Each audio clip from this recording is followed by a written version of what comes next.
Why aren't you at court? That's a day. Damn it! Relax. It was a joke. I've been there all day. How did it go? Good morning, Your Honor. Your Honor. Right. I guess I should start. Your Honor, I published an article a few months ago, a scholarly paper. Sir, may I finish? A paper containing my historical analysis. Perhaps Your Honor has read it? He had, as well as Gruber's response. Well, then you know that Herr Gruber's rebuttal was far outside the realm of scholarly debate. Of course it was. Your paper was even farther outside the realm of scholarship. Oh, Martin! Yeah, the judge wasn't very happy. He said that Gruber could either hold his tongue in check, or the judge would hold it in contempt. Yes, Your Honor. Apologies. Thank you, Your Honor. As I was saying, Herr Gruber's rebuttal was so personal and uncalled for that I have suffered real damage to my reputation, as well as considerable humiliation in the public eye. I am obliged to defend my personal honor from this grossly political attack. Of course, when Gruber pleaded, Not guilty. the judge asked on what ground. On the oldest and most solid of grounds, Your Honor, the fact that every word I wrote was true. Oh, yeah, the judge had a good one there. I wrote it down there.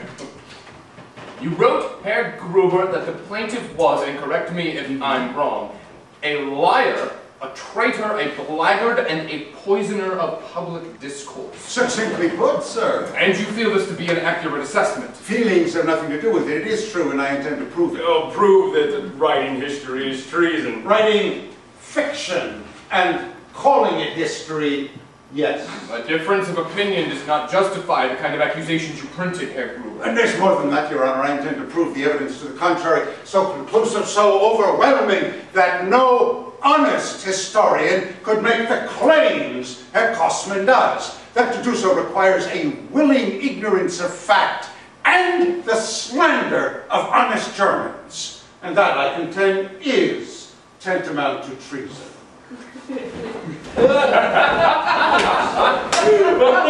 God, that was great. Do you remember Gruber's objection? Oh, objection, Your Honor. His argument is patently stupid, employing 3 logical fallacies and a cognitive bias. I made a list. Kossmann looked like he was going to cry. Good day at court? Oh, it's fantastic. It was entertaining, at least. Gruber's putting on as big a show as possible. Do you think he'll get the exposure on which we're hoping? Why do you think Martin's not back yet? He's giving interviews at Cafe Hep. Your notes!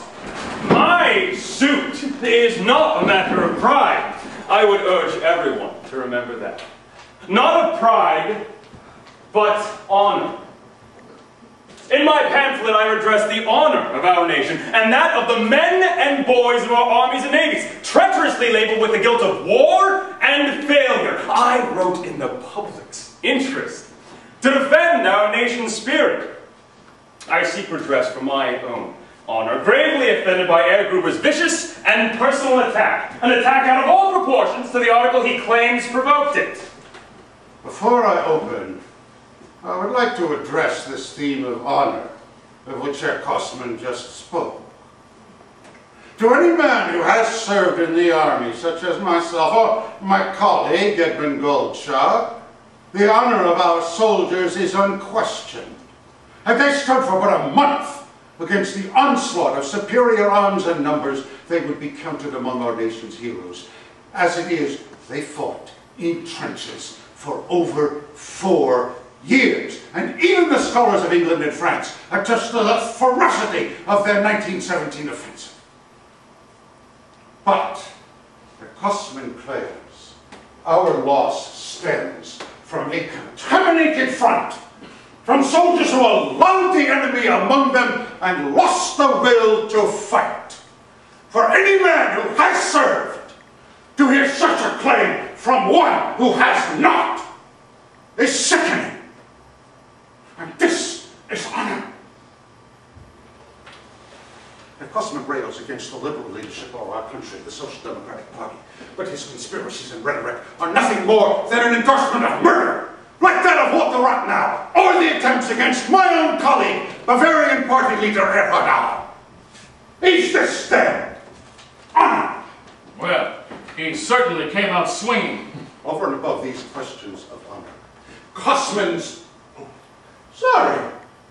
Herr Cussman's stab in the back lie is simply flat out wrong. And no amount of earnest intent or public interest can justify such a dangerous falsehood. In the battle to determine historical truth, Cussman is the defendant, accused of falsifying history. It's a nice one more. General Hildebrandt, you were at the front lines in the final year of the war. In your opinion, what would the outcome have been had the government not surrendered? Did victory seem likely in November of 1918? General, we have heard other experts say that our defeat was sealed with the battles of August 7, 1918, and that given the numbers of men and materiel available by November, the only question was when and how Germany would lose. I have another view. I simply cannot verify it with evidence. Where did they find this guy? Herr Schneiderman, I appreciate your being here today. Herr Cussman alleged that as Prime Minister, you and your party members orchestrated our military defeat as the groundwork for the communist revolution that rocked Germany just prior to the armistice. Get a load of this. As I am under oath, I must confess that in return for the Army's support, the Social Democratic leadership agreed to total suppression of Bolshevik and leftist activity. I assure you, the revolution was the effect of our defeat, not its cause. One moment, Your Honor. Surely a respected scholar such as yourself knew all this before publishing.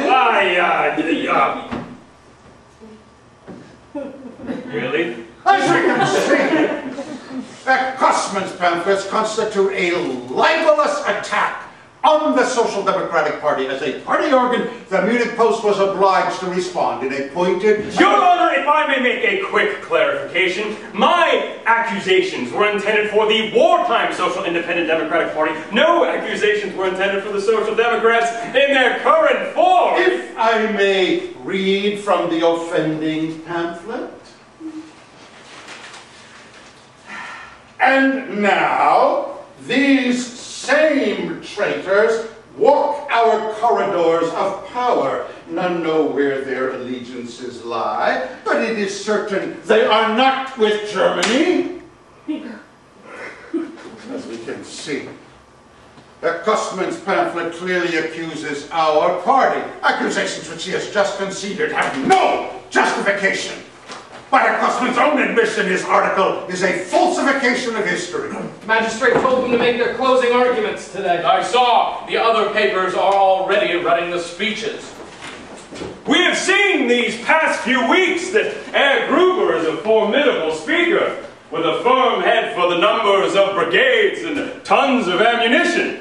But no one in this courtroom, nor I would argue anyone in this nation, has had their mind changed by this procession of evidence. A famous biologist once said that when he dissected the human body, wherever he cut or laid his scalpel, whether it be in the brain or the heart, he could find nothing he could label a soul. Herr Gruber's cables of ships and long guns is well and good, but it fails to account for the spirit. It remains my opinion that had the fighting spirit of all Germany remained united behind our troops, they would not have failed in their goals. That if not for the defeatist spirit of certain politicians, we would know victory today. A mere difference of opinion is not, and should never be, a license to slander.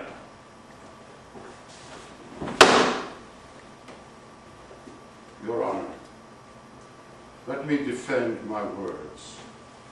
Let me prove that when I call Herr Cussman a villain and a liar, when I say that his actions are those of a blackguard and a traitor, that all my vitriol is spilled in the pursuit of truth, I have called generals and lieutenants, former chancellors and prime ministers, all of whom have testified that the Treaty of 1918 was a tragedy, but it was not a crime. That our country fell honorably to foes and not treacherously to friends. In contrast, it's a death knell to all stab in the backers that Herr Kostman has called not one scholar of repute, not one politician of note. His every witness's reputation rested on the myth of betrayal, and not one witness outside that supported his claims. We are lost in the woods, Your Honor. Good decision today determines the bearing we will follow. Are we to live in a united democracy, or are we to settle our disputes through force of will, through force of arms? Are we to live in different Germanys?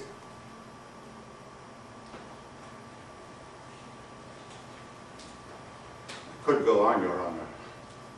This past month has proved that. But I would not wish to waste the time of this court, nor that of my opponent. Defense rests. Then the magistrate kicked everyone out so he could reach a verdict. Martin said he was going to wait at the courtroom. By himself? He told me to come back here. Anyway, he's got a bag lunch and a book. He'll be fine. So it's been at least 2 hours. A little less. Is that good? How long does it take them usually to rule on our libel cases? Well, it depends if they need to stretch and reach the gavel. And those are always guilty verdicts. Well, at least this time it's different.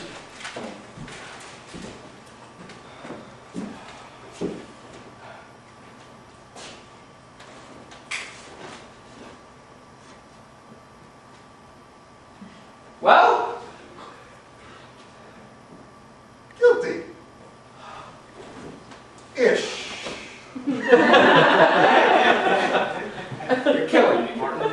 Guilty of libel, sentenced to the minimum fine and court costs. So they don't like you, but they haven't the heart to bring the hammer But down. you won on the evidence. So what? Pretty much every magistrate in Bavaria wants to kiss Hitler all over his face. Of course they're going to find us guilty. But they feel bad about doing it, and we have a whole month of libel-free editorials published in every paper in the nation! Oh, Martin! I'll take it. Now, I need a drink. Cafe head? In my coat? So, we won, right? This counts as a win, right?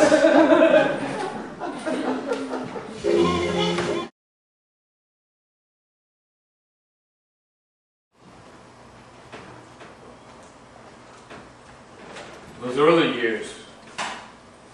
God, strange thinking about them. Remembering how much Julius and I hated each other. No, that's the wrong word. Julius hated Hitler. I just annoyed him. That changed at some point. By the time he was in Switzerland, we were trading the warmest of letters. I have them here somewhere.